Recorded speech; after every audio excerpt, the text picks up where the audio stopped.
All right, hi everyone. This is just a quick update video. Nothing super major, but I haven't uploaded in a while, and I wanted to just quickly talk about what my plans are. So, this is a 3D printer that I currently own. I'm running it right now, building a board game called Vault Assault. I'll leave a link in the description.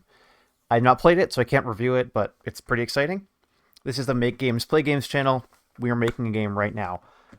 This is not my own original game. This is someone else's game that they've allowed, anyone who has a 3D printer to go make.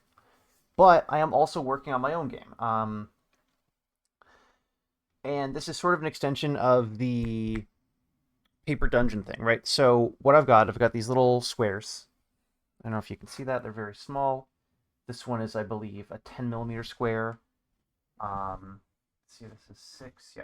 So here's an 8 millimeter square. And so what I want to do with that is, okay, here's actually the, I don't know where the mini went off to. So this 8 millimeter square, this is going to be the sort of the floor tile. If you imagine big a big dungeon, right? And the way that I'm building my dungeon, it's everything is either a floor tile or a wall. So, and then there's like props like ladders and whatever, but there's no, curved walls, there's no diagonals, nothing. And so I am designing a system based on this, where it's basically this, and then there's a grid around it where you can install walls. And because this is so small, because it's 8 millimeters and the walls are, I'm looking at about 1 millimeter. Um, so on my printer, which is 256 by 256 for the bottom, and then it's like 256, right? So I'm not going to use the height. I'm just going to use the width. Um, that's for you Americans. That's about 10 inches. So 10 inch by 10 inch, 10 millimeters is a little under half an inch. So, you can fit like you can fit 2.5 of these on the width of a quarter, which is also 1 inch, right? And so you can imagine just you're giving up detail and scale, right? So there's no detail in this other than the texture, which it's not going to get picked up by camera.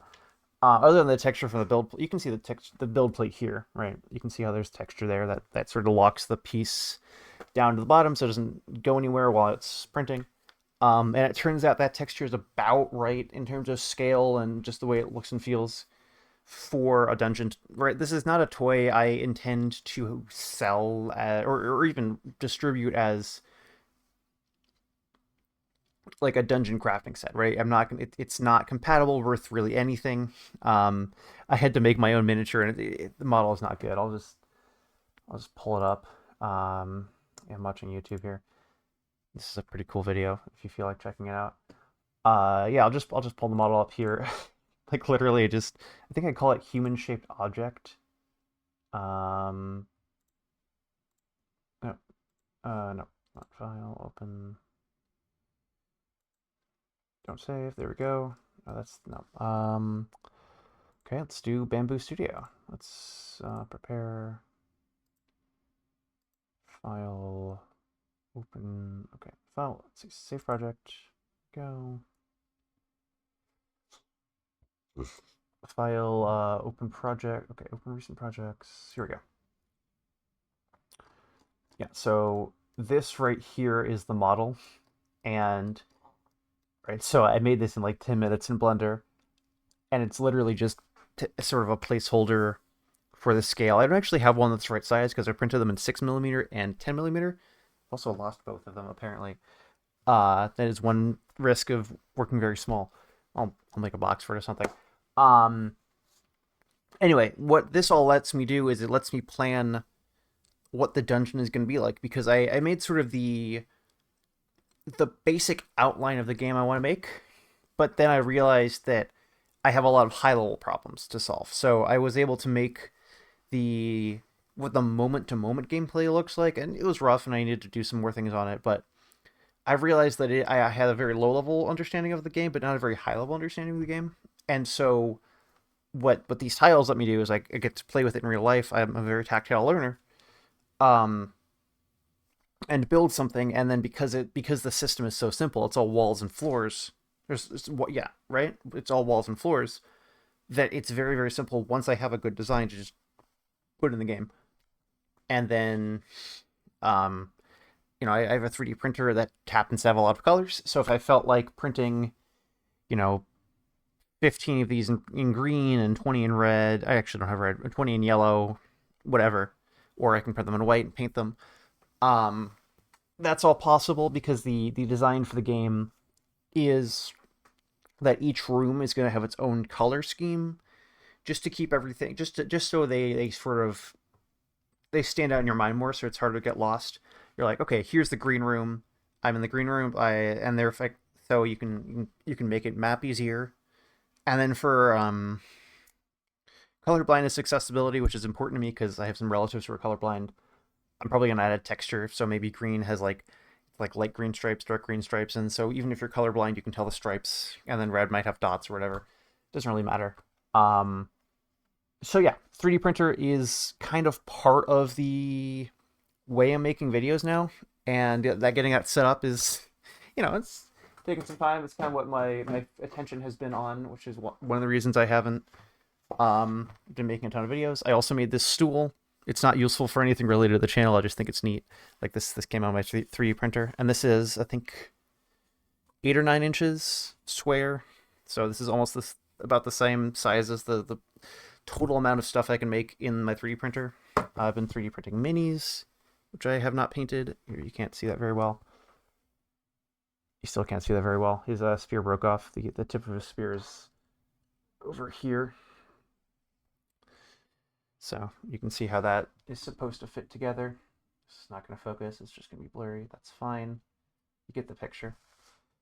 And then another thing I'm going to do 3D printing with is this is a mechanical keyboard switch.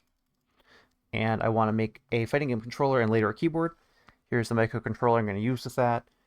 I got to figure all that out. But this is a part I basically stole from someone else and cut into pieces. So I just needed the one. Well, I didn't steal it, right? You're allowed to do that. I just needed the one little bit to see like the measurements on where, like how a key switch is supposed to interface with the plate. And based on that, I made my own design that is basically perfect. So it holds onto the key switch really well. This is an early prototype that it's the wrong shape. It's too thick, so it doesn't grab onto it correctly. Okay, so that's all what I've all been doing with 3D printing. I've been doing some other things. It's kind of been consuming a lot of my time recently, as you can probably figure out. Anyway, I want to integrate that back into the video games I'm making, and I also want to do maybe some mini painting streams because I tried to do an overhead camera thing and it didn't quite work. I might 3D print like a thing that'll interface with my camera so it can, because my camera doesn't have a standard like camera mounting thing or anything. It's just a webcam. And so I can't just put it on a webcam thing. I have to make an adapter. 3D printing is really good at making adapters. So that's something I might do. I think previously what I did was I just had basically a stack of cans, and I put my phone on there, and that might work if I can figure out how to get that all to interface.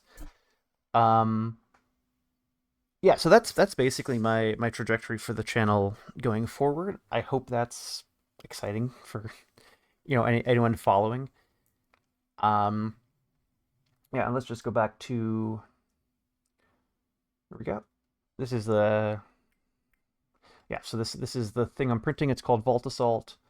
It won first place in a Bamboo Labs sponsored like 3D printing board games challenge.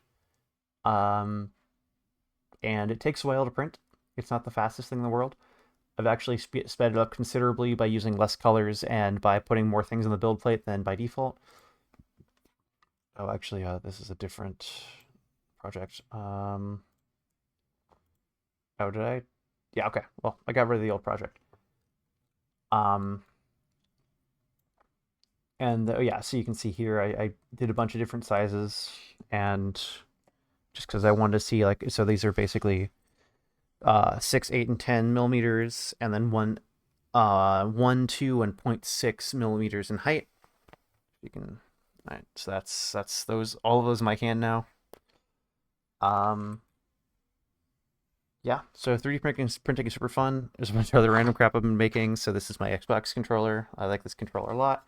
So in 3D scanned the controller to make this sort of holder for it. Look at that. Yeah, so thanks for watching. I'll keep making more cool stuff.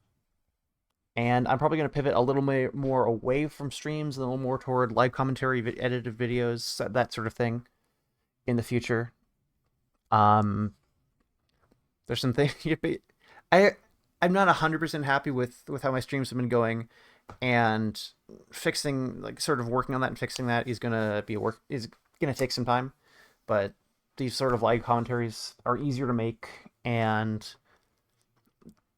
if I do make a mistake, it's easier to fix it in post. There's always the risk with streaming where I'm going to do something stupid and then I can't fix it. It's just out there forever.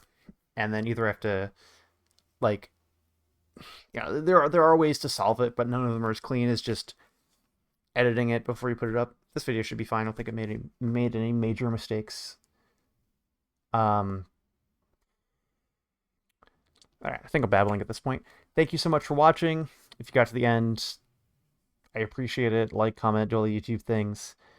And next time I post a video, hopefully it will be more interesting. I'll have more tangible stuff rather than just I'm working on some things that are in the pipeline. You'll see them later. All right. Have a great rest of your day.